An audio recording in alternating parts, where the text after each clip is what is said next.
Hey everybody, welcome to Season 4 of What's IGN Crashing On.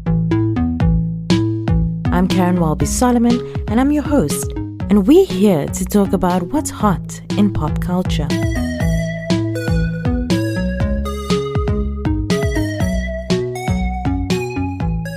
Today's episode is brought to you by Syntec. Syntec is a technology company that sources and distributes industry-leading products and brands from around the world. Welcome to episode 8. Today on the episode, we have Isha Blaaker. Isha is in the new Tyler Perry film, A Madea Homecoming, and he plays the best friend roommate of Medea's great-grandson, who I almost want to spoil it, but I don't. So I was like about to tell you guys what happened, but he plays. That's all I'm gonna say. He plays the best friend of Medea's great grandson. It's just so weird for me because Tyler Perry as Madea doesn't look that old to me. To have a I know he's trying to play like a fully grown great grandson. That's why when you see great, I was like, wait, let me back up a little. Yeah. So, great grandson. Yes, it's his granddaughter's son, her granddaughter's son. But yeah, he actually explains more about his role in the interview. So I'm not going to give too much away. And he talks about what it's like being on set and being cast and all that stuff. He grew up in the Netherlands and he lived in the UK, and he's got like he's a very interesting backstory. But also very excitingly, which I discovered like 2 minutes before we started the interview, and I wish I'd known. I don't know how. I promise, guys, I research a lot before I interview somebody. But he just like offhandedly said to me, and we like chatting. It's like 11:30 at night here. I am tired. I just came from an interview. I'm not interviewing an event. And he's like, "Oh, you're in South Africa?" And I'm like, "Yes, I'm in South Africa," because I always think like, "Oh, that's an exciting thing." And he's like, "Yeah, I used to live in Cape Town." And I'm like, "What?" What? Because like you just don't expect it. And he was like, "Yeah, I lived there for about 6 months." But like so casual. And I'm like, "Sir, if I had known this, I would have like, peppered in some questions relevant to the space, Yeah. So guys, like, don't judge me. I know you're gonna be like, he lived in Cape Town and you didn't even say anything. And how bad are you, Caryn? Dumb. I know you're gonna think that. No one would say you're dumb. Please stop it with the negative self-talk. But just before you say it, I just want you to know that I only found out 2 minutes before. I actually do think I say that in the interview. But yeah. Also, welcome, Leanne. I didn't introduce you. Yeah, I'm just chirping in the background like a ghost. Yeah, I get flagged for not introducing you also on social media. They'll be like, "Oh, Leanne was there and Caryn didn't say anything." Yeah. So Leanne is here. We are very excited to bring you this episode. Madea is very popular in South Africa, was number 1 on Netflix, and it was a really nice chat. He was such a welcoming and gracious person to talk to. So I'm excited for you guys to listen. So this is our chat with Isha Blaaker from A Madea Homecoming. So hi Isha, how are you? I'm good, Caryn. How's it? I love it. You started with that with a very South African greeting. Yeah, I mean, I used to live there, so I should remember, right? As we just discovered like 2 seconds ago, and I'm like easing into it as if I knew this all along. So welcome to What's IGN Crashing On. How has it been? How have you been? How's the last crazy 2 years been for you? 2 years? Like COVID-y.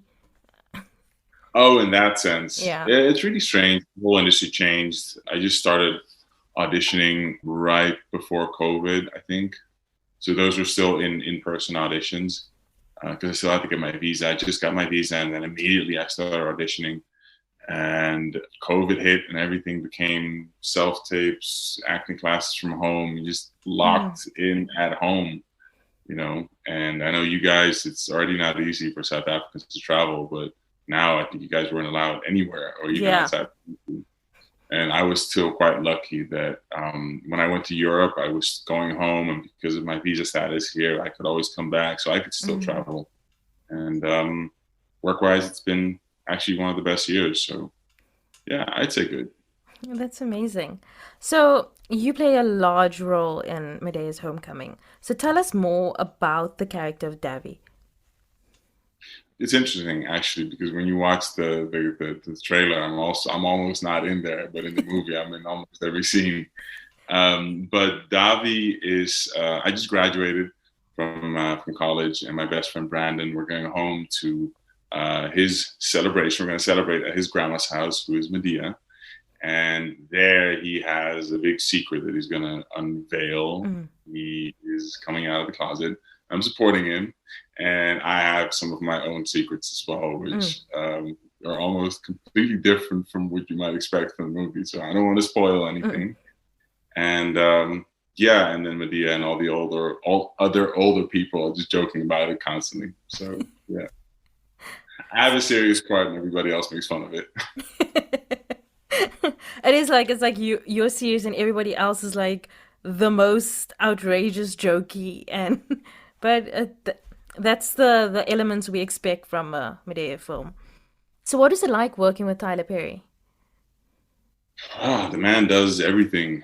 He directs, he acts with you. He's the one who books you. You're shooting it in his studios, and it's these huge grounds. And I know they shoot a lot in Cape Town as well. I shot there a lot as well, but this is a huge studio. And then in that on those grounds, there's a little village where they have all these villas and small houses where they shoot all these different shows. And a little part of that is a little neighborhood reserved for Madea. It's Medea's neighborhood. There's specific cars outside there. It looks a bit more ghetto than the rest of the village. And then there's Medea's house, and you're shooting inside Medea's house. So you're in the man's world. And that's very interesting, and then it's just a blessing to be able to be a professional who shows up and does his part there very well. And he himself, they're just a great company to work for. We got this varsity jacket afterwards just because, hey, it's Madea, it's coming back here, and yeah, great company, great man to work for. And the rest of the cast? The rest of the cast was, yeah, I learned a lot from them. They're amazing. It was a really nice group. Everybody was really cool with each other. There was no animosity whatsoever. I'm still friends with all of them, but I still hang out with Brandon and Candice Maxwell. So Brandon actually became a friend of me afterwards as well. We shot all the scenes together, had all the nerves together. It was our first feature film together. And it's funny because he was struggling with his speech in the show, and outside he was also like, I hope I'm gonna get it right. And I was like, yeah, you're gonna get it, and we had the same parts, as well outside. And he had this thing that he came out as a gay man, and I think that's amazing. He did that amazingly well. And I have my job of stirring up trouble with a lot of people, and I have a big secret that comes out as well. And I did my part, yeah. And Brandon Carroll was also super fun, yeah. It's like I don't want to spoil what your secret is, so let's just carry on talking around it. I must say I was shocked. That's what I'm gonna say, because I thought I knew what that was gonna be, and by the end of it, I was like, I had no idea. So your character has a very interesting heritage, and was that inspired by your own background? Yes and no. So my character is partially Irish, partially Dutch, and lived in the UK for a very long time. What had happened was that for the audition, they were looking for an Irish-speaking person. And I couldn't do the accent in Irish, so I said, hey, I can do British. And I did, actually. And yeah, then a month later, I heard that I got the job. And then I said, hey, can I work with a speech coach to make sure that I can really, hone in on and get it properly done? And they said, okay. And then they were like, you know what, just, you have a Dutch accent as well. Can we hear that? Because that's also cool, do that. And I was like, okay. And then I had to go study that because I haven't spoken in my Dutch accent in English for the past 5 years. English is my second language, it's not my first language. So I've been trained to speak like an American, and now I have to go back in a week, which is a cool challenge. Yeah. So you say you were trained to speak like an American. Is this for the role or before that? No, it's just purely acting. If Oh, I have to okay. play a soldier American, I can't be a half Dutch soldier. Okay, yeah, you make complete sense. um, but like what I enjoy about the Medea cinematic universe, as they're calling it now, is that like it's very poignant as it speaks to what it's like being black in America. And obviously you come from a different perspective, coming from Europe. And obviously us being black in Africa is a whole other ball game. So like how do you feel like being able to represent this different side of, black culture that, they don't often see in those films? It was also shot in Atlanta, which is, there's you get a lot of that culture there very quickly. Since I've been here in America, we're all part of the African diaspora. You not, because you're still in Africa, but as a South American / European, we're all Western. So a lot of Black Americans look at me and they assume that I'm supposed to act a certain way, but then I don't. So they say, "Oh, you act Caucasian, or you act a certain way, you speak a certain way." I'm just like, no, I speak the way I do, but you just don't recognize it. I speak a lot of slang, but that's in my first language in English. I just learned to speak it one way, and that's the proper way. And I try to do that as much as possible. So I have to say that being in America here for the past 6 years, 5-6 years, I think most of the racial issues that I've had or comments or questions are from other Black people. But I don't hold it against them because I'm the alien. I need to make it, the translation, I have to explain it to them. And often they understand. If that conversation is not there, a lot of people misunderstand. That's okay. I think there's been a lot of trouble in this country. A lot of bad things happened, a long history, and they've struggled a lot more than a lot of other people in the same African diaspora. So true. So okay, so like, what is your favorite part of filming The Homecoming? There's a fight scene in the movie that was fun. That was fun because we tried to we shot it, and I think it was Tyler Perry who said, "Okay, yeah, this is boring. It's not working," and then it just became all out chaos. And it was almost like a real fight. That was a lot of fun. Yeah, that was fun. What else? It's just speed. We finished quickly. We shot the whole thing in 1 week, by the way. Oh, wow. Yeah, so audition was overnight. A month later, I heard, "Hey, you booked it. You have a week to prepare, accent and everything," and then we shot it in a week. So we finished early. Then we got scenes from the next day. So sometimes you have to think on the fly and get it done, and you do the best acting that you can. But it was definitely a challenge. Boot camp. Was acting always part of your plan, or was it something that came to you afterwards? No, I model. That's also why I live in South Africa. Oh, that makes sense. Yeah, you're from Cape Town, right? Yeah. So no, I came to America and people said, "Hey, try acting class." Okay, and I started doing it, and then after a while, I fell in love with it, and I didn't know whether I should really, put all my efforts into it. And one day I ran into Pharrell Williams outside here in Manhattan. I thought, man, he's the right person to ask. So, I went up to him. I said, "Hey, sir, Mr. Pharrell, sir, can I please ask you a question, sir?" Yeah. And I said, "I have this thing that I fell in love with, this craft, and I just don't know whether I should, what to do with it. Do you have any advice?" And he was like, "Well, what would you do for the rest of your life if all your bills were paid?" And I said, "I don't know." My mind went blank. I said, "I don't know." And then I was trying to meet up with my girlfriend at the time. And then I met up with her and I told her the story. And she said, "Well, what about the next 5 years?" And I said, "Acting." And now 5 years later, I have a lead role in a Netflix movie that's number 3 in the world. It was number 1 in South Africa on Netflix. And just on a journey now. Yeah. So through this whole journey, what do you think is the biggest lesson that you've learned? Oh, Jesus.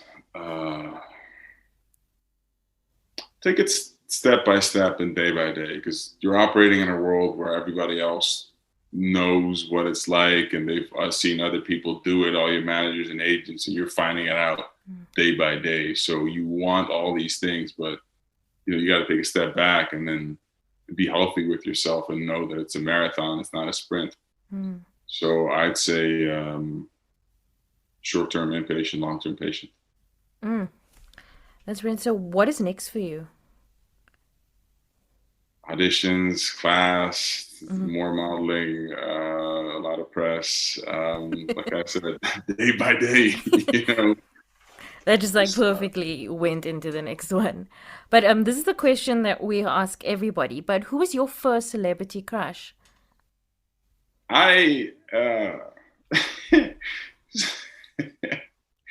first job that I did was a job back home in the Netherlands, and it was the first acting job that I booked. And funnily enough, it was with a local celebrity. I'm not going to say her name because then it's going to pop up on the internet,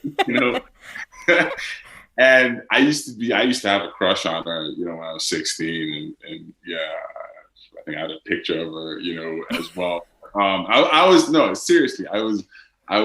manifesting that, one day I could be with her or whatever. And then I booked the part, and it was her show as well, and I was her partner in the show. And I'd forgotten about the whole thing, and I was just there doing my thing. And I was really nervous, and I didn't know what it was. And at one point, I was like, "Oh yeah, I used to have this crush on her when I was 16." And I told her, and we laughed about it, and all the nerves went away. She was really cool about it, and then it was just work. So yeah, that was pretty cool. Yeah. So you actually got to work with your crush, which is the absolute dream. Yeah, I didn't even realize it at first. That's how you manifest things and forget about it. That's a good tip for everyone listening. But thank you, Isha. This was lovely. Thank you so much for joining us. Everybody watch Madea's Homecoming. Well, everyone in South Africa, I feel like, has already seen it because it was #1 for so long. But I hope that those who haven't will listen to it. But in other words, follow me on Instagram. And follow you on Instagram. Thank you so much. This was lovely. Thank you. So that was our interview with Isha Blaaker from A Madea Homecoming. A Madea Homecoming is now streaming on Netflix. It's a lot of fun. I'm sorry, Leanne, I just have to tell you this. There's a scene where Madea threatens Rosa Parks with a gun. And I love it so much.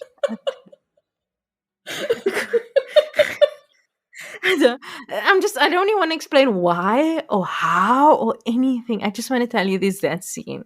And I wasn't expecting Rosa Parks in a Madea movie, but here we are, 2022. She threatens her with a gun to get off the bus.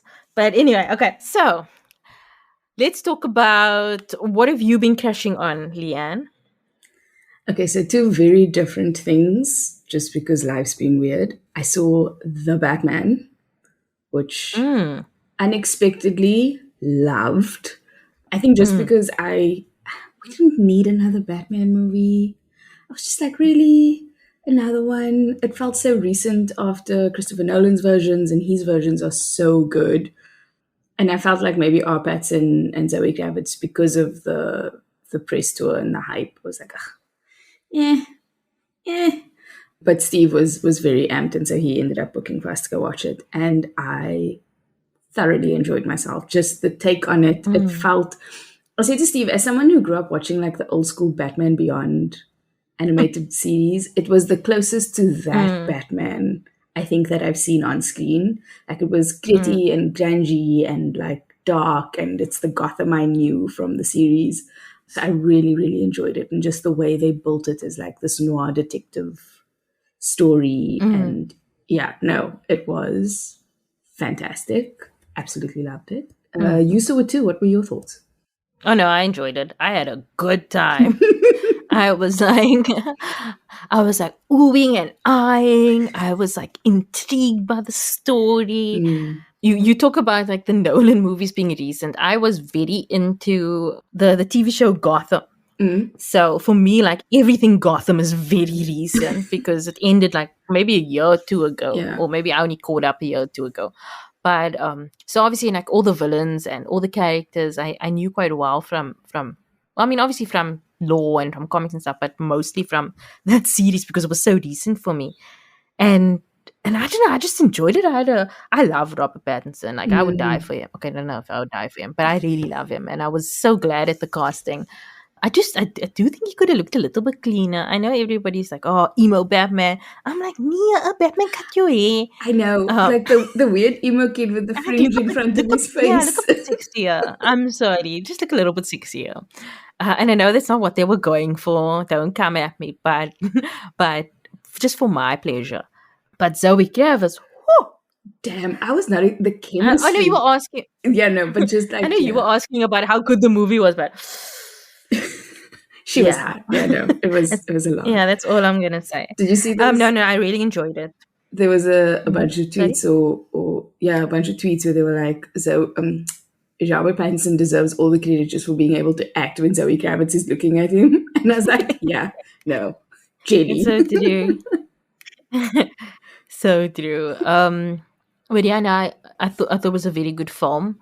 It was a little bit long. I did think towards the end I was getting a bit tired, but I thought it was a very good film, and yeah, I'm keen to see what they do next. I hope they bring Zoe Kravitz back. Yeah, what else? The second one is very strange. So we ended up going out, and I was a little bit hungover. And on a hungover day, you just want to be on the couch. And we ended up putting on the 6-hour BBC Pride and Prejudice. And I'm just How's like, that weird? It's not You're talking to me. I know. I'm like, talking to me. For life. I watch it like once a year. But I'm like, because obviously the 2005 version is like my go-to generally on a good day. But yeah, it's not often that I bust out the 6-hour one. And like, I just remembered how good it is. Just Colin Firth and Jane Early, I think her name is. Yeah, no, so good. So good. If you have the time and the inclination, do it. Always. Not even if you don't have the time, still do it. So opposite to a 6-hour, my crashing on, I've been watching a lot of stuff that's either can't talk about or is just we've already spoken about on the podcast. So this one is a little bit weird, but I watched this TikTok series. So it's called Scattered. And the Australian government, and they paid towards this production company to create almost like a TV show quality content on TikTok, and it was all 1 minute, 30 episodes, 1 minute. So it's basically like 30 minutes. So the opposite of your 6-hour, it's 30 minutes.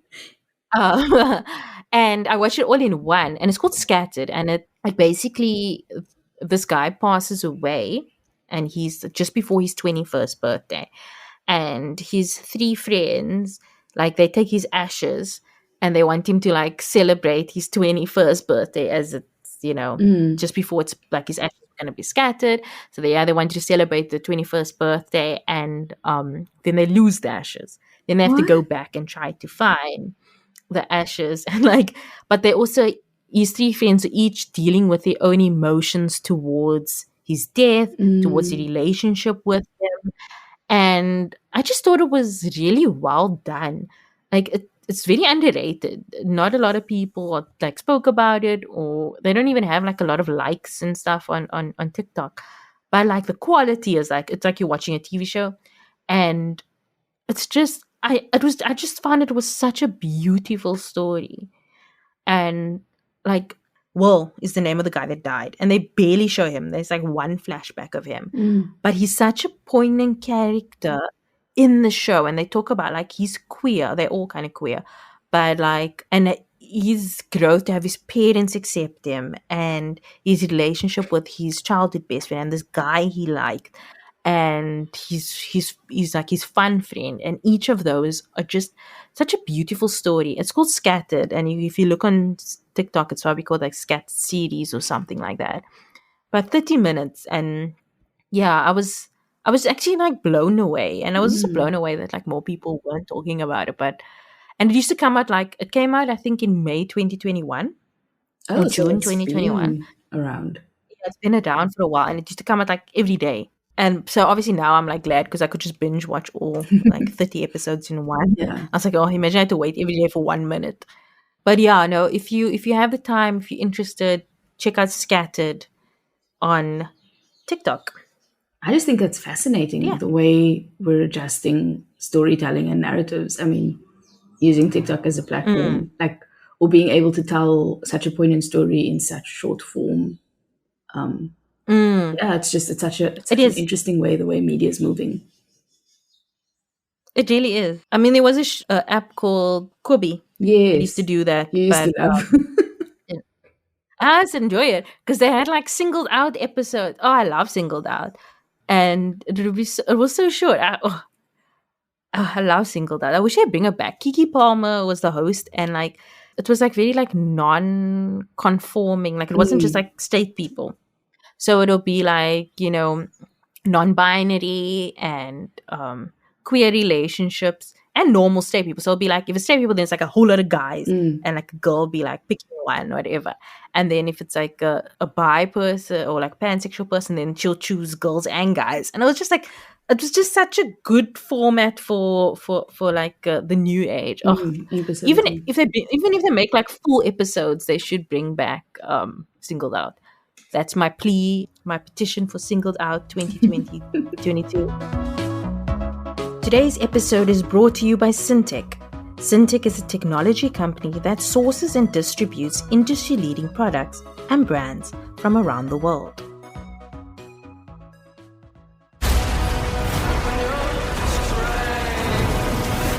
Some exciting news. We have tickets to an exclusive pre-screening of Morbius in Johannesburg and Cape Town. You need a doctor? I am a doctor. I should have died years ago.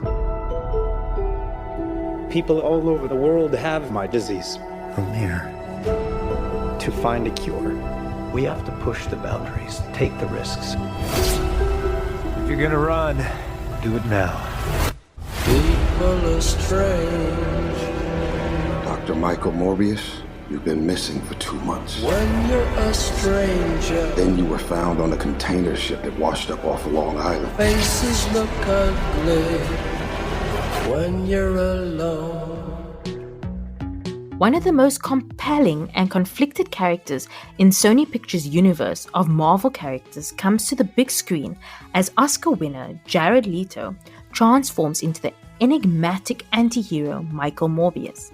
Dangerously ill with a rare blood disorder and determined to save others suffering his same fate, Dr. Morbius attempts a desperate gamble.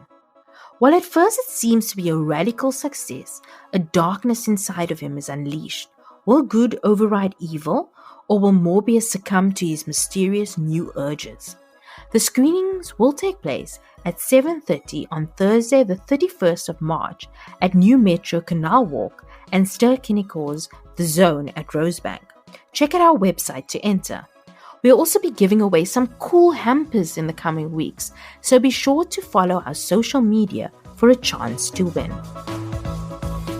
So that's a lot that's going on. We have a lot of exciting giveaways and events for listeners. So it's a great time to be a Crushing On listener, don't you think, Leanne? Yes, finally paying off. Time to give back to the listeners. Yes. Yeah. You guys that have been with us from the beginning, listening to me umming and ahhing and laughing. Now you have me to giggle awkwardly in the background. You paid the price. But thank you guys for listening this week. We'll be back next week with another great episode. Hopefully something more fun. We have a great show planned for you. So thanks so much. Bye. Me, you can find at Caryn Welby on Instagram, at Caryn Welbys with an S on Twitter, and sign up for my newsletter, Wildest Dreams, at wildestdreams.substack.com. The podcast can be found at Crushing On Pod on Twitter, Instagram, Facebook, and TikTok. You can find us at What's IGN Crushing On YouTube, and you can find more information about this and all our other episodes on our website, crushingonpodcast.com. Send any feedback to mail@crushingonpodcast.com. and you can send us voice notes at +27 78 362 2566. Join our Facebook group, Crushing on Club, where we chat about the show, celebrity news, recommendations, the whole shebang. The show is produced by me, Caryn, as well as Rebecca Barches and Leanne Phillipson. The show is edited by Rebecca Barches. Our logo was designed by Nathifa Maroof, and the show was created in partnership with IGN Africa. If you like the show, tell everyone that you can, any way that you can. Keep up to date with episodes by subscribing to the show on Spotify, Apple Podcasts, or wherever you get your podcasts. Please rate and review the episodes on Apple Podcasts, as it helps others to find the show. We'll be back next week with another in-depth conversation with a pop culture lover. See you then.